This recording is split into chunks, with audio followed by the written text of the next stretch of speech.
Welcome, fellow viewers. And as you can see, we have here Pike and Shot, but this time it's not Total War, it's Pike and Shot Campaigns. It's a very awesome one. This one, of course, is part of the Slytherin team. It's made by Byzantine Games.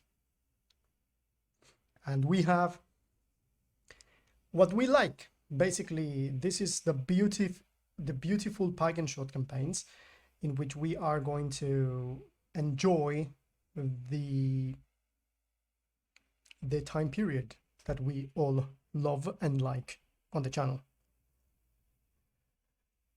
So without further ado, let's go and let's do a historical one. We have, of course, different options here. I'm going to begin with the Italian Wars, basically because the Italian Wars are the beginning of this type of warfare.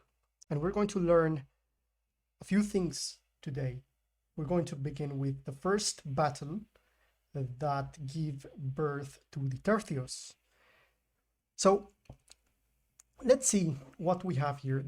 This is Italy. We already know. I have some videos about this area. So Italy, 1495. In 1494, King Charles VIII, King Charles VIII of France, invaded Italy, resurrecting the old Angevin claim to the throne of Naples as a pretext. He rapidly overran Naples, but the speed of his success provoked Pope Alexander, which was the infamous Rodrigo Borgia, to organize the formation of the Holy League to oppose him, comprising the papacy, Venice, Milan, Florence, Naples, Mantua, Spain, and the Holy Roman Empire. Thus began the series of wars known as the Italian Wars. In essence, a power struggle between France on the side and Spain and the Holy Roman Empire on the other. These wars were to last 65 years until the Peace of Cateau-Cambrésis in 1559. At the end of the wars, the political map of Italy remained much as it had before the wars began. So this is explaining a little bit of the situation.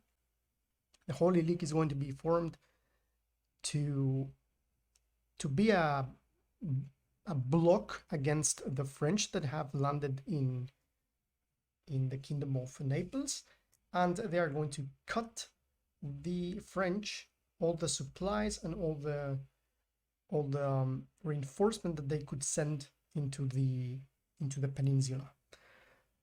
So we're going to select this one.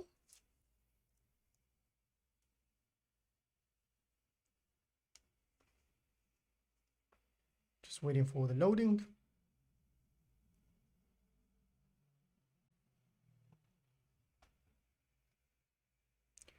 So we're going to begin with the Battle of SEMINARA. Of course, I'm going to show you what other battles do we have. We have the Battle of Fornovo in July 1495. We have as well the Battle of Ravenna and a lot of them. We have Battle of Novara. I'm going to show you what we can expect from this beautiful war game. So yeah, we have a lot of them. Battle of San Quentin, Battle of Gravelines in 1558, and we have from 1494 to 1558 pretty much 100 years of battles. So we're going to begin with the first one, Battle of Seminara in Calabria, June 1495. So I'm going to read here what is going to happen, and then we're going to go into Tabletop Simulator, because I have a little bit of a nice explanation about the situation that we're going to face here. So let's go and let's read what is going to happen here. King Ferdinand II of Naples. So this is us. We are King Ferdinand of Naples. So We are leading a counterattack against the French invaders of our kingdom. The main French army has returned north, but they have left a strong garrison under Bernard Stuart.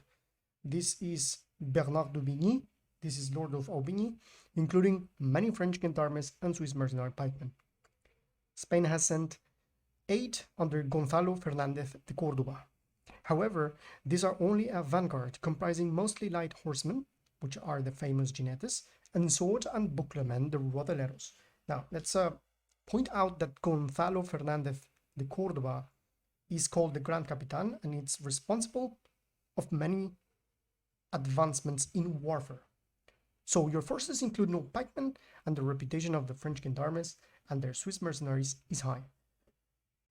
So with that being said, let's go to Tabletop Simulator and let's see what is the situation. Okay. So over here we have a map in which I'm going to explain what happened in the Battle of SEMINARA. The Battle of SEMINARA was a very important battle because in this battle is going to happen a lot of things, and the principal thing that is going to change in warfare is going to be the military revolution that is going to be the reaction of this defeat. So here we have the Sicilian or Aragonese army over here in this side of the river, and here we have the French, because obviously this is Charles, the King Charles, invading the Italians, and here is a representation of the situation. Over here we have, Gilbert de Montpensier, which is going to be the captain that is going to be leading the forces, the main forces of Charles. And over here we have Bernard d'Aubigny, which is going to be the guy in command of the Swiss pikemen that are going to be represented over here. Over here we have El Gran Capitan, which is the commander of the Rodeleros from Spain, and Ferdinand de Aragon, which is the guy that is going to lose the battle. So basically what is going to happen here is the following. So we got here the French, which is going to be represented by this. So we have the Gendarmes, which are these guys here. The Gendarmes are going to be flanked by some sort of light cavalry here.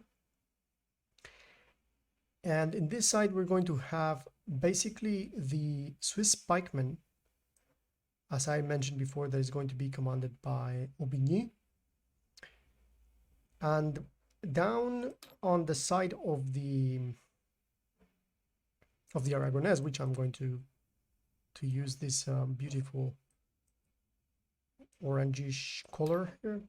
So we have the Spanish Gendarmerie, which is going to be commanded by the King of Aragon himself and Sicily. And here we have something special. Here we have what is called the Jinetes. And we're going to talk a little bit about this in a few moments. Over here we have the most important line that is commanded by the Grand Capitan, and this is what is called the Rodeleros.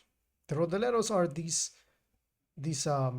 veteran soldiers of the Spanish Reconquista that they are going to be sword and buckler, and these are going to be very standard for the Middle Ages, basically high Middle Ages, including the Jinetes.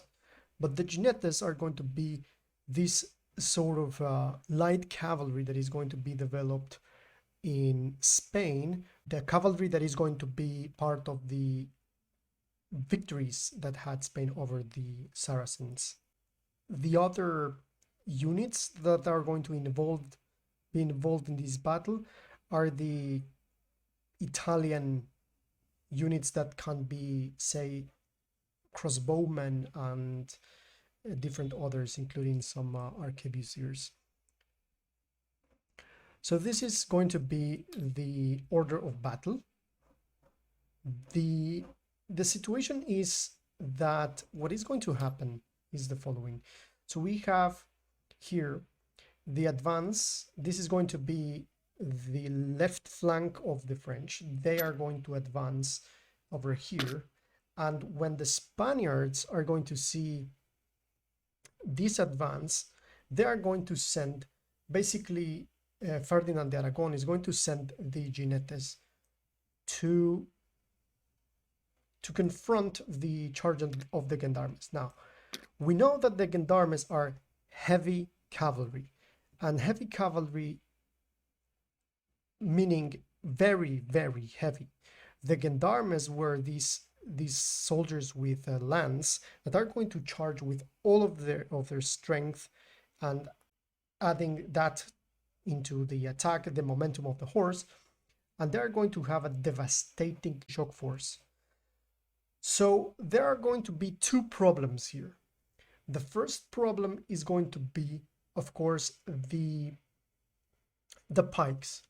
The Swiss pikemen are going to be a main problem for the Spaniards, and of course the communications. There is going to be a problem in communications and in quality of troops. So what is going to happen eventually, the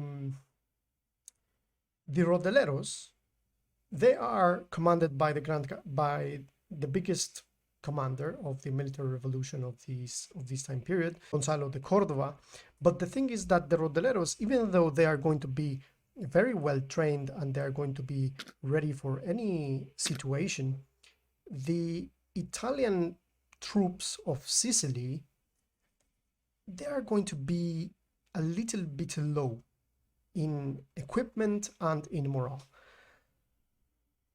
So there is going to be this situation in which, by seeing the pikes advancing, of course, the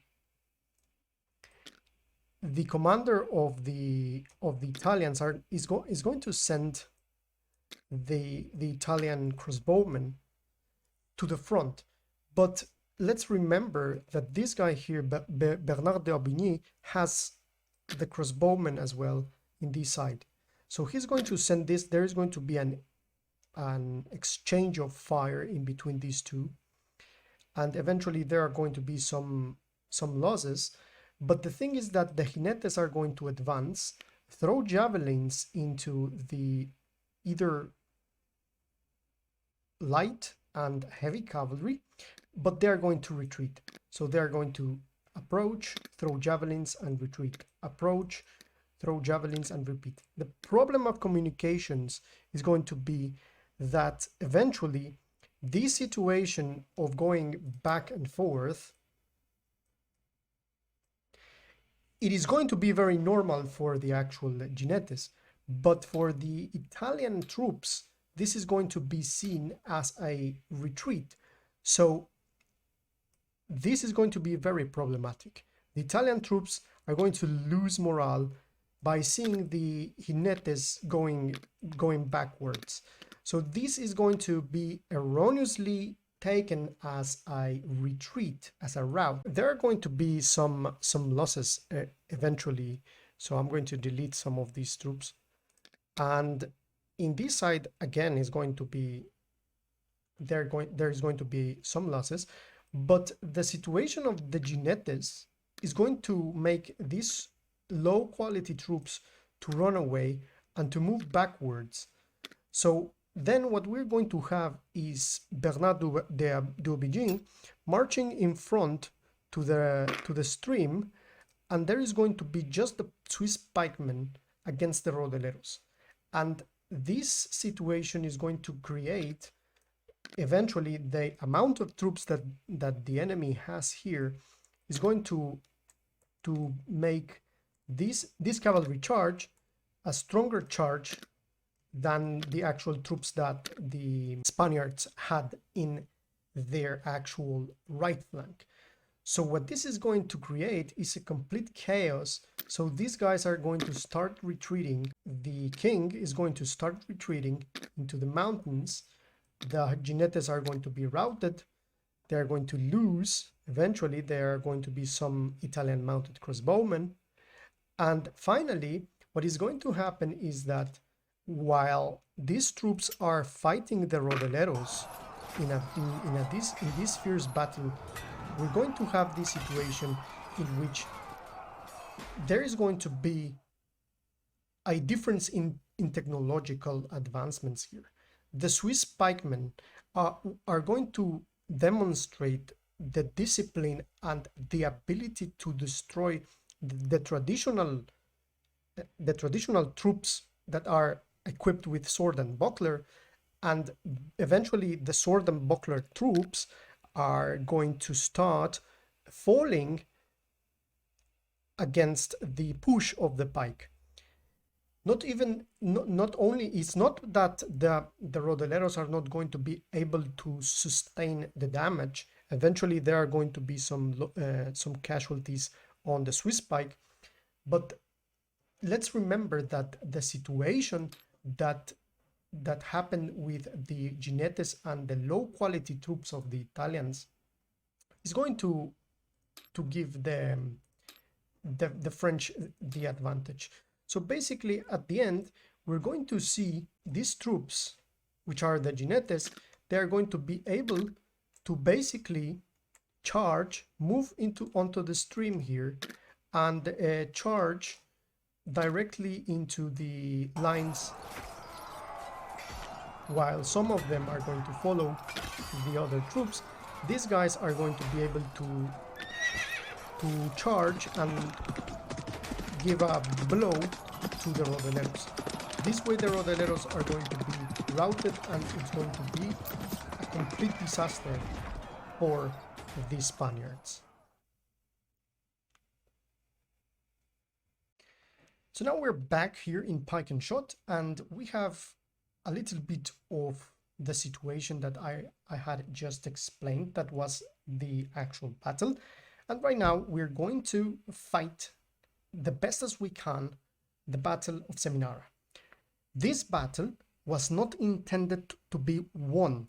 Now, this is something that I just understood about Pike and Shot, the Pike and Shot Campaigns, the game that we have in front of us, because it's very, very difficult. This battle is perhaps one of the most difficult battles that you're going to find in the actual game. But as I mentioned before, this battle was not made to be won. It was made to show us, as the players, what are the difficulties that were faced in this crucial battle.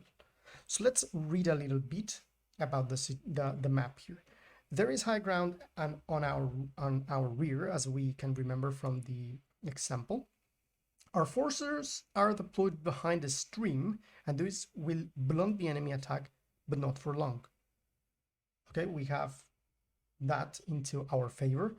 The Swiss have deployed in wide, shallow formation instead of their usual deep cales. It will not be easy to outflank them. The charge of the French Gendarmes is much feared because we have already talked about this. We have already talked about these shock troops, and at least our cause is just. Or some say about the cause of our side is always just. So let's have a look at the actual troops. We have the Gendarmes, fully armored men-at-arms with lance. This is actually in-game stats. So we have the stats here that are going to allow us to perhaps have a little bit of advantage. We have these. We have, of course, the skirmishing crossbowmen, but I'm going to show you here what do we got here, because it's shown here on the map. We have the crossbowmen here. We have 3 units of crossbowmen here. We have another 3 units here.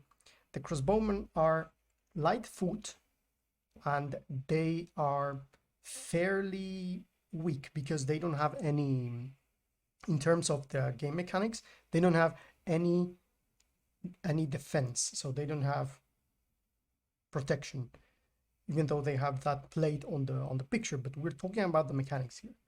So these are extra negative modifier on own cohesion test for losing close combat in open terrain versus mounted troops or heavy mounted troops mixed or determined foot. So this is an average troop quality that are going to be on the flanks. On our flanks, this is going to be our left flank, commanded by the Grand Capitan, and this is the right flank, which is going to be deployed by the king himself. Then we have the Rodeleros here. The Rodeleros are armored sword and bucklermen, as we have mentioned, and we can see that the stats here are fairly good. 136 attack. They have no possibility to shoot. They don't have nothing, just a sword, but they are very efficient, and they have 33 in protection. In the other hand, we have Arquebusiers here that have 41. These are the best in terms of shooting. They do 41 damage, but we have just 2 of them in the left flank.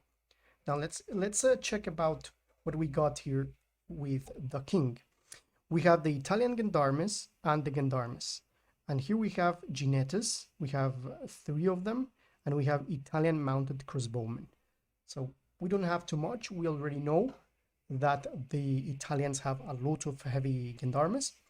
So the Italian Gendarmes, in comparison with the Gendarmes that we have just one, the Gendarmes are, let's say, the tanks. 177 attack and 100 defense. This is the best unit for defense, but we just have one. Then we have this other unit, which is the Italian Gendarmes, but they have slightly less attack. The troop quality of the Italian Gendarmes is average. In the other hand, the Spanish Gendarmes are superior. And then we have the Jinetes, 3 of those. These are light horse with javelins. They are average troop quality, and they have 20 of damage. It is not so high if you see here. 20 of damage in comparison with 41 with Arquebusiers, and 38 like for example, the crossbowmen. This other unit, the Italian mounted crossbowmen, it has very low protection, even though they have slightly better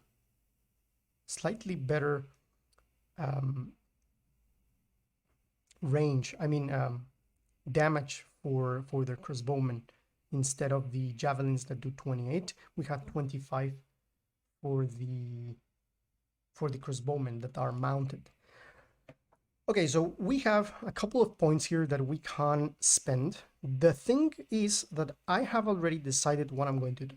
So in the left flank, I'm going to take the Spanish Rodeleros here, because I want to take this one. You can see the cost of each unit here. The cost of the Rodeleros is going to be here 36 of those 200. I'm going to take this because I want to have a slight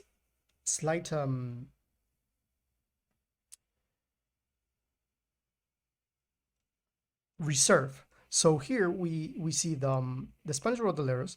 I'm going to take another Arquebusier here, and I'm going to take here, where is the other one? We have another Arquebusier here. So I'm going to take 2 more Arquebusiers. This is going to allow us to have 4 Arquebusiers. This is perhaps something that it was perhaps not employed, because this is too much Arquebusiers in comparison, but I will have to take them, I think, if I want to do some damage. And then these Rodeleros. In this side, I'm definitely going to take more Gendarmes, and that's it. It's going to be another one of the Gendarmes, and let me see, and that's it, because there's nothing else that we can take from that. And we can see that we're a little bit low on the situation. Okay, now let's proceed with the battle, now that we have understood the situation. And let me go ahead and show you the battlefield. We already know how the battlefield looks, but I'm going to explain what is going to be my plan. So you can see here the crossbowmen. These are the crossbowmen. These are the Swiss pikemen. if I zoom in, you can see a top-down view. Then we have here these are the Gendarmes, the heavy cavalry, and there's something interesting about this formation. The light cavalry is conformed by the ordnance archers that are light horse with lances. Even though it says ordnance archers, they do not shoot. And then we have the Argoulettes. The Argoulettes are basically crossbowmen, are the same as the Italian mounted crossbowmen in regard of the 72, 25, and 33.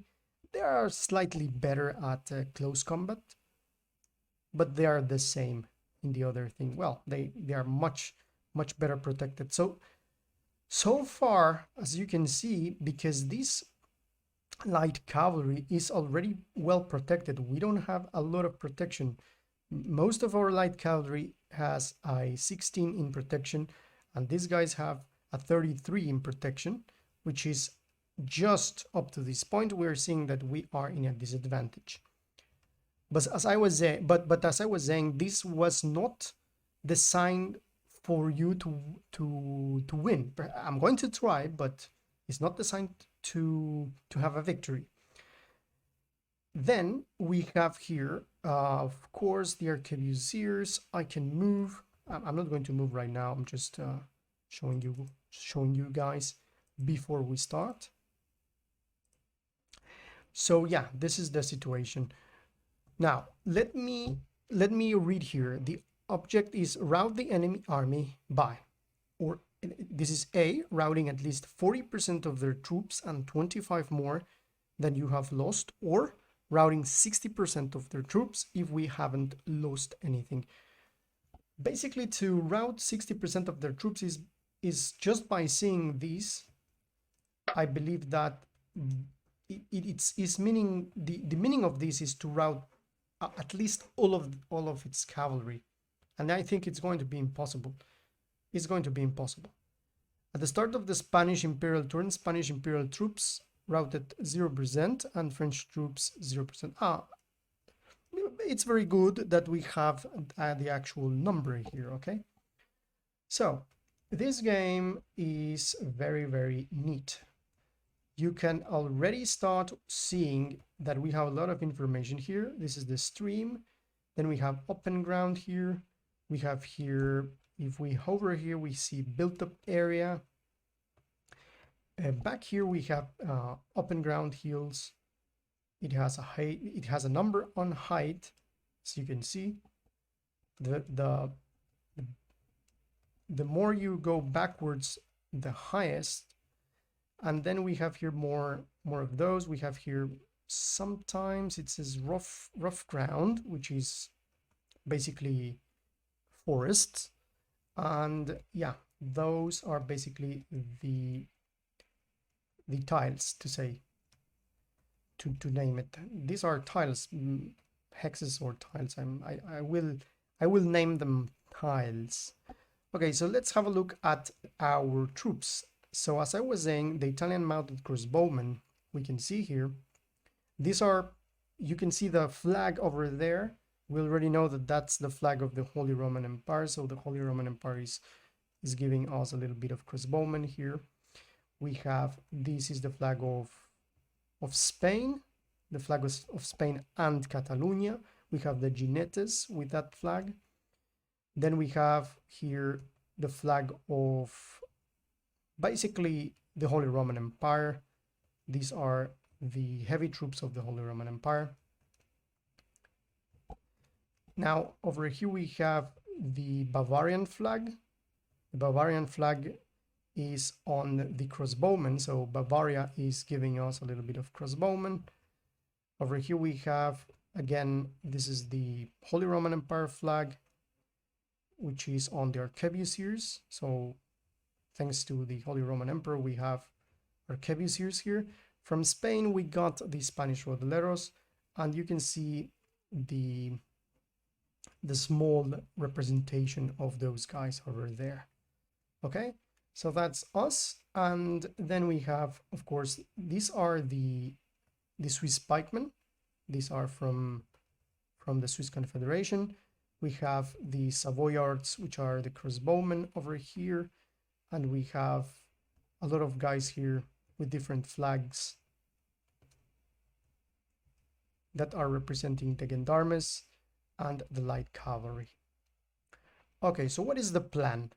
So my plan is, because we have a very small amount of troops here, I'm pretty sure that you already know that we're going to lose this flank, just as it happened in real history. But instead of losing the flank very quickly, we're not going to rout and we're not going to panic, because we already know, we know better, right? So what I'm going to do is to try to maintain this flank, but not to win. I will try to push these guys to the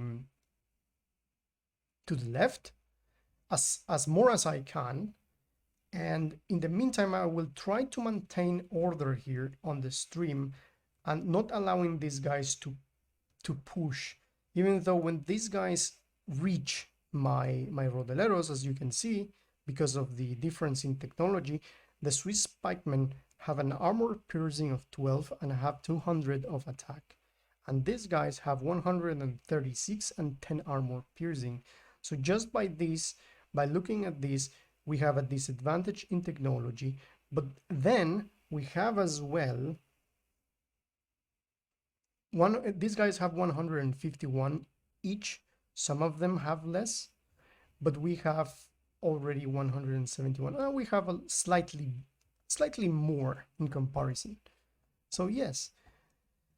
So what I'm going to do, as I mentioned before, I'm going to try to maintain the lines here, and for some, in some moment I will try to move my both of these Gendarmes to the back of this side. So this is going to be our left flank. So the troops that are going to engage our troops in the left flank, which are the pikemen and the crossbowmen, they are going to be, I'm going to try to maintain the line here, and I'm going to move the Gendarmes here when I see an opening, and I'm gonna try to hit the light troops at the back. So that way we're going to be able, perhaps, to do some damage. And basically the Arquebusiers, I have the Arquebusiers because I want to do damage on the sides with the Arquebusiers. That's the reason. So the first thing we're going to do in the meantime, because these guys are going to approach, I'm going to place my skirmishers further here, as you can see, because what I want to do is to start shooting at them. The more,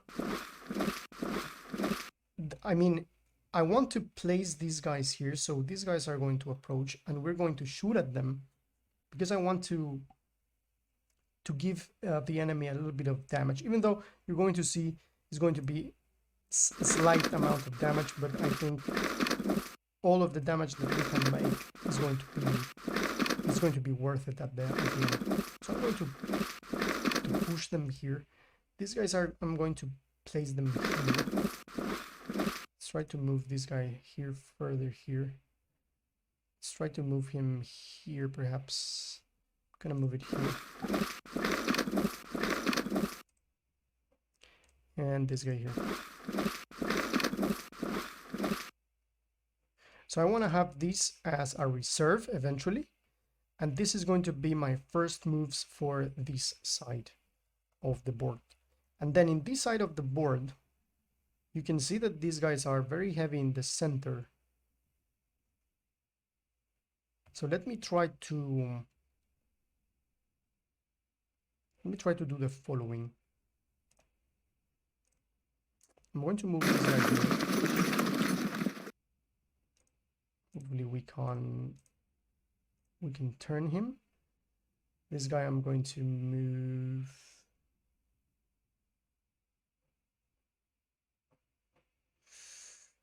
I'm thinking, I think I'm going to prefer to move here because it's closer. Perhaps here. Let me move it here. and this guy's here. Okay, I was thinking in moving this guy here. Sorry, this guy here instead of here, but now I changed my mind.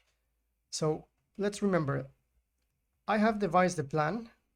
There's no battle plan that is going to survive the contact, but I think we're in a good start, in a very good start.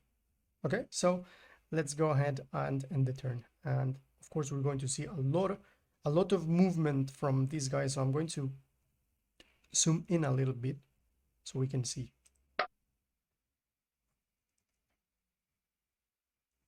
It's going to tell you, because it's the first scenario, it's going to tell you about the residual shooting phase.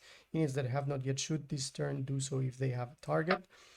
So then starts the melee phase, and then we have the melee phase is ongoing close combats continue. Routers and pursuers move. Pursuers may charge fresh enemy in their path. Now the pursuing thing is that every time that you charge and the enemy flees, this is something about the mechanics of this game, is that the unit that is going to charge and the other unit, the enemy unit that is routing, that unit that charges is going to follow, is going to pursue and continue to move, and is going to lose. You're going to lose control of that unit. Just to point that out. That's the French turn. Of course, let's see here. We see the king. So now he's moving his troops to the front. These are the pikemen. Allegedly, they are commanded by a guy called Tercios. And then we have the Bernard Douabouin that is commanding the rest of the troops.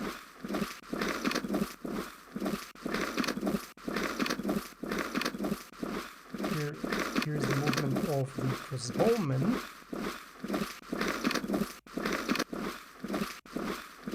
Now, let me know on the comments, what do you think about this game?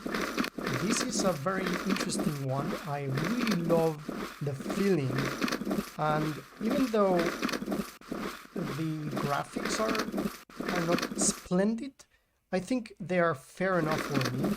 At least that's the point. For me, those graphics that you're seeing here are just beautiful. For some of you, perhaps not, but you know, we are here in this channel. We appreciate the mechanics more than the graphics.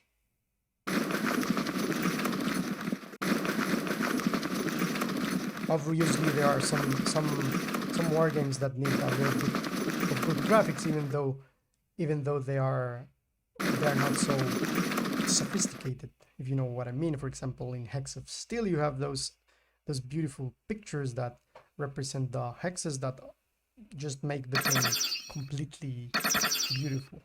Okay, this is the residual phase in which the guys that can shoot are going to shoot, and now it's our turn again.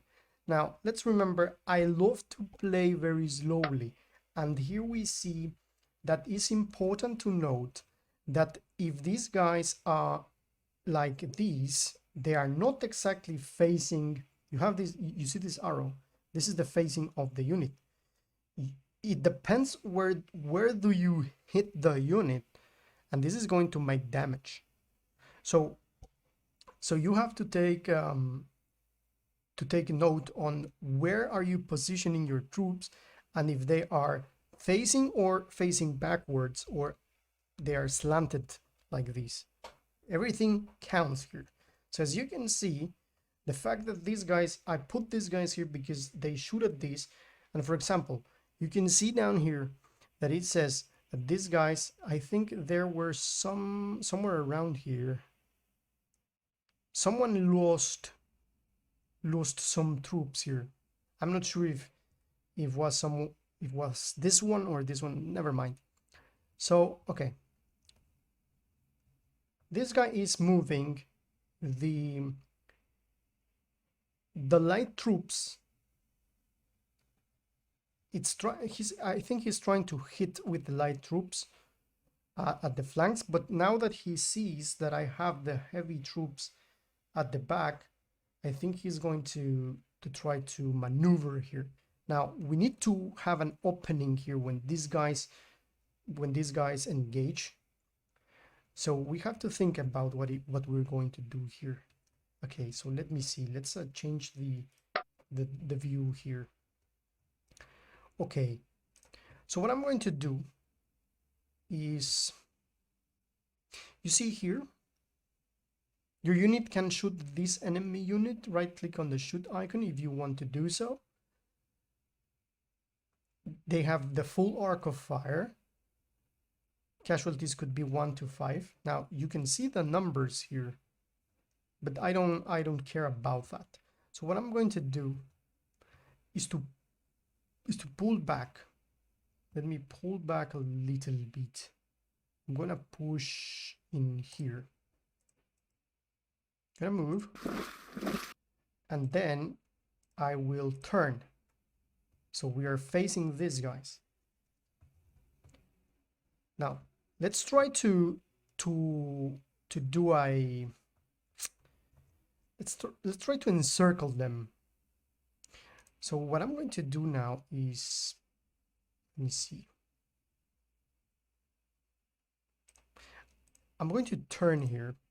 So I'm going to try to encircle them.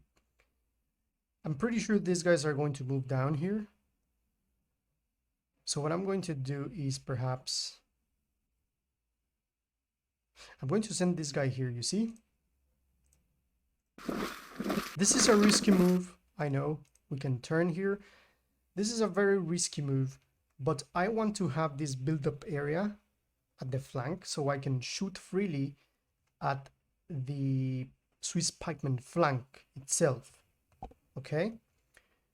Okay, so now here we didn't saw the actual beginning of the residual phase because they are not on range.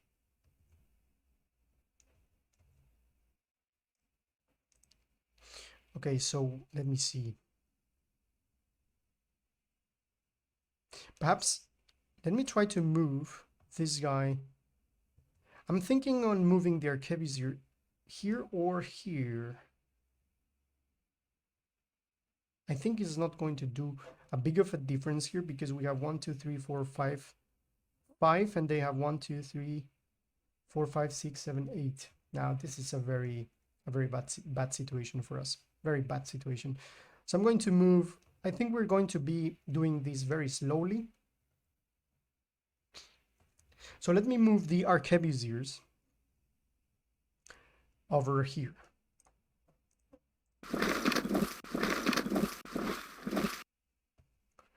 And instead of turning here, I'm going to turn here. Okay. Okay, and now I'm going to move this guy here. These are Arquebusiers again. Let's remember. And these are the other Arquebusiers that I'm going to move. I'm going to move them here. Not here because I don't want these guys to be able to charge against me here. But let me try. Let's see, if I shoot here, I think it's better to shoot here, yeah, because these are the guys that are going to. This is the threatening one, because this guy is going to go straight in here, this straight in here, this straight in here, straight in here, and this here, and then we have these two that we have to deal with them with the skirmishers. But then we have the crossbowmen here. Pretty nasty situation indeed. Let's take these other Arquebusier over here. Okay, so that's the situation here. Now let's see what we do here before ending the chapter here. So if I manage to move these Gendarmes to this flank, okay, and then hitting them at the back, we're good, because these guys, these guys have a lot of protection and a lot of attack. These guys know. So yeah, I think I'm going to move this guy here. And just facing them.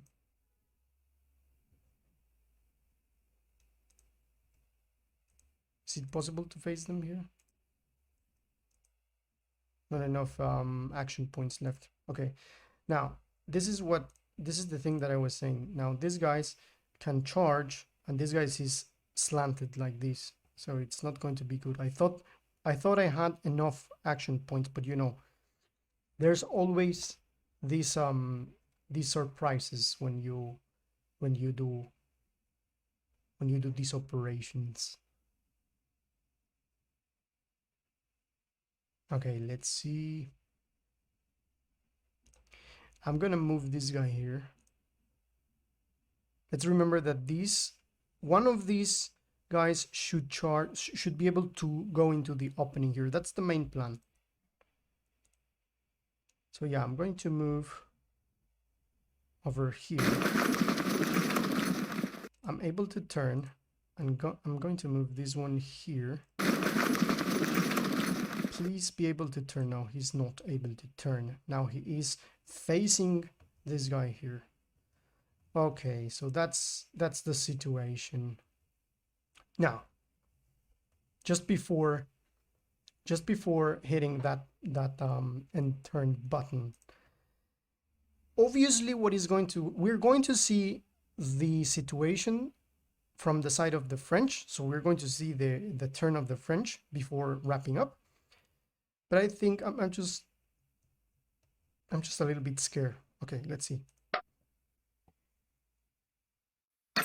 Yeah, we have the residual shooting phase. We have shoot. Then there is going to be shooting here. There was 3, 2. This is good. There you go, 5.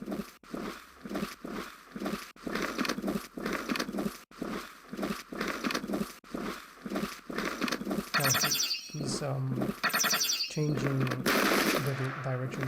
This is good. We're doing damage here.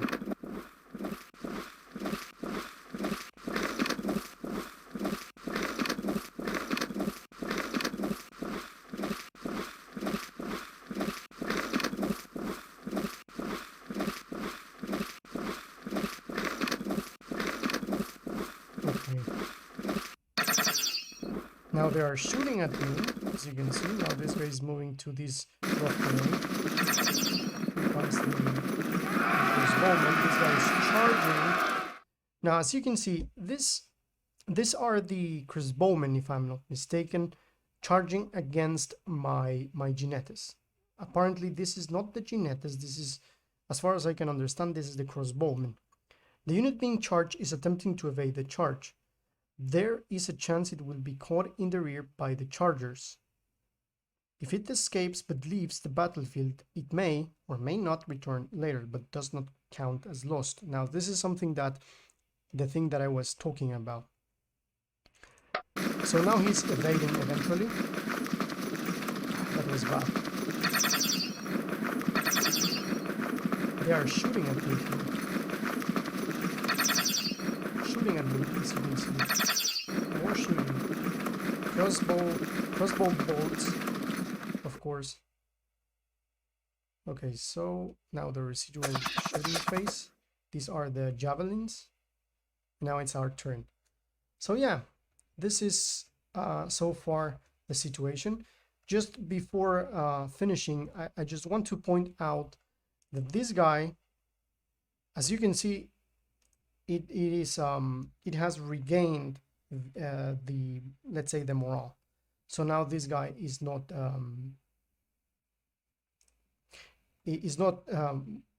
routing. Is not routing anymore.